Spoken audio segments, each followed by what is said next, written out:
Hey Scorpio, welcome to Higher Source Tarot for your December 2019 tarot reading for all Sun, Moon, Rising, and Venus signs in Scorpio. If that's you, then you are in the right place. I hope you had a nice Thanksgiving. For those of you that celebrate it, free of drama, or if you happen to enjoy drama, hopefully you weren't directly involved in it.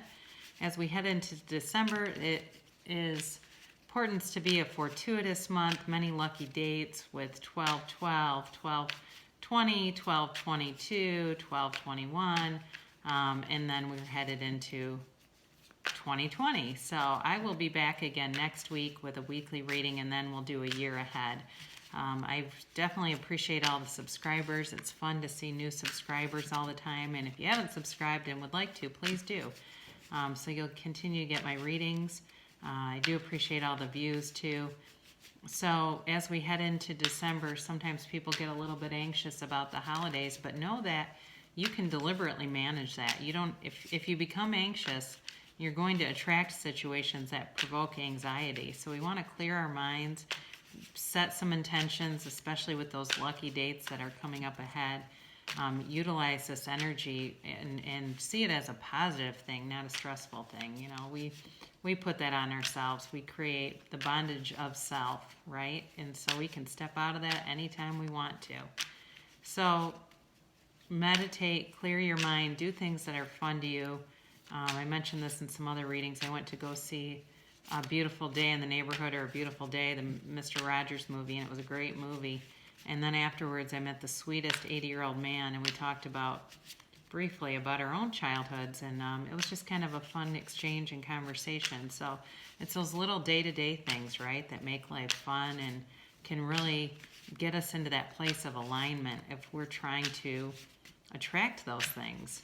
So in any event, I'm glad we're here together, and let's hear what's going to go on for Scorpio this month.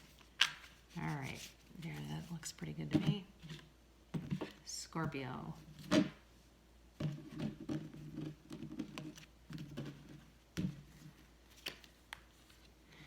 Okay, big offer here. Wow. Okay, you got something major going on. That looks really good. Yeah, okay.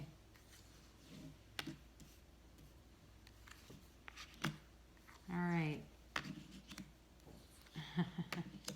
All right, interesting. Okay, and then on the bottom of the deck, you've got some extra clarifiers here that we'll get to in a minute. So the heart of the matter, you had a big offer. This is a big offer that you're considering, contemplating, you know, with the Wheel of Fortune and the Ace of Pentacles.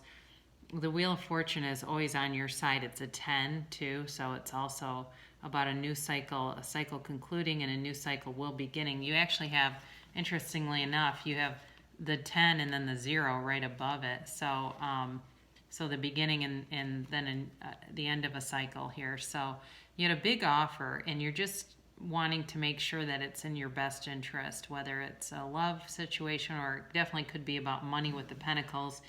You have air in this, you have Virgo in this, you have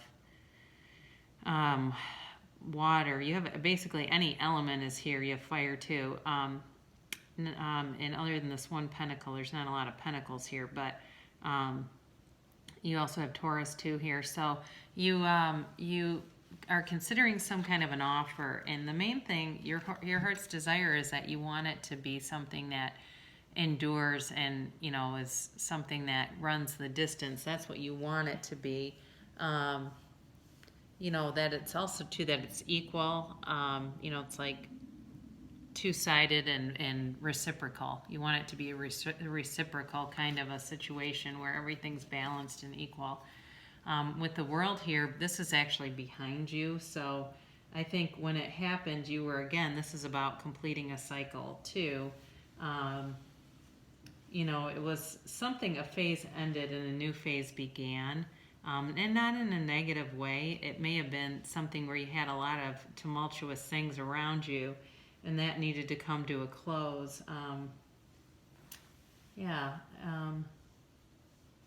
You know, something was, I feel like it was kind of maybe even stagnant a little bit, and you needed some momentum. So your overarching energy, you've got a fresh, clean, brand new start. that you're manifesting. You have a lot of manifesting cards in this, many of them. So if you've been working on attracting different things or shifting your life, know that you can't create a new reality with the personality that created it. So you have to be willing to embrace change. So the 5s and 10s are all good for you. This is another 10. So this is about wanting to put down burdens. And the burden can be about yourself. It can be putting down some patterns that have restricted you.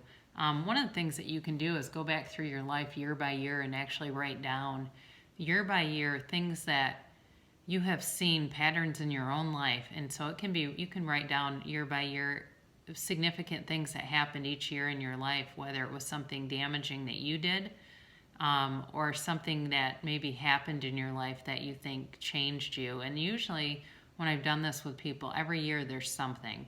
And what's cool about it is when you look back, you can really see the patterns and learn about yourself. So if you're somebody, I watched a video by Greg Braden about why your spouse takes a piece of you. And he talked about being married several times. I think he's been married 3 or 4 times. And he's a scientist by trade. He's very cerebral. And he talked about having a very abusive childhood and bringing those patterns with him again and again and again, until he finally figured out who the hell he was and could stop doing that to himself. So I think that has something to do with you. And you're going to invest in yourself. You are going to be taking care of yourself and investing. So with both of these two, with the Hermit and the 4 of Swords, it's possible that you'll go through some kind of a, therapy or something else where you're just investing and working on yourself. And so if you've been feeling burdened, that is actually leaving you. The energy around you is this, this happy family card. Who doesn't love to see this as energy around them, right? It's complete satisfaction and happiness. It can be kind of subjective though, because it's whatever your 10 of Cups would be for you. So if you say, well, I don't want kids, I don't want to see that. Well, then that's not your 10 of Cups. If you think, yeah, I want a Tesla, then Tesla's not quite in this card, but that could be your 10 of Cups. If you say, I want complete financial freedom, and then I can relax and go forward and do the other things that I want. Here's another 10. This is crazy. You have 3 10s right next to each other. You're a little bit afraid of trusting other people. And it could be, if you're manifesting a lot of money, that you're suspicious or speculative of other people's motives. What do they want? Why are they here?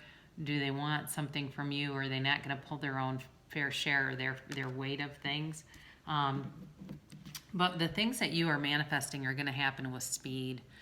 This is all about speed, and he's definitely about communication, but it's very quick. See the way his horse is just charging forward.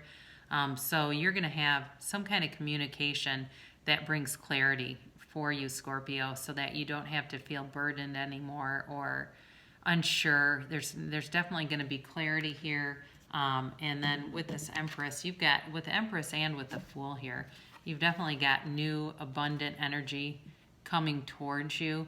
So it's nothing, there's not a downside to this reading. I think what you're going to find is the struggles and things that you've been through are coming to a conclusion now. So you can move forward in a very clear-headed way. And so good things will happen. You just have to know that the universe is on your side, that good things are waiting for you. You have to match the vibration of them. This card is Sanctuary. Sanctuary resides inside you no matter what is happening. This inner temple beckons you to enter. Take a deep breath, enter, and sit down on the throne of your own heart.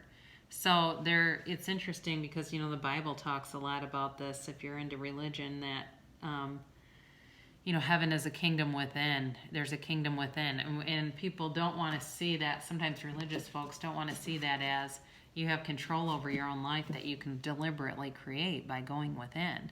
So, so glad that we met up. I'll be back next week for a weekly reading, Scorpio. I hope you have a great week ahead. I love you, and I'll talk to you soon.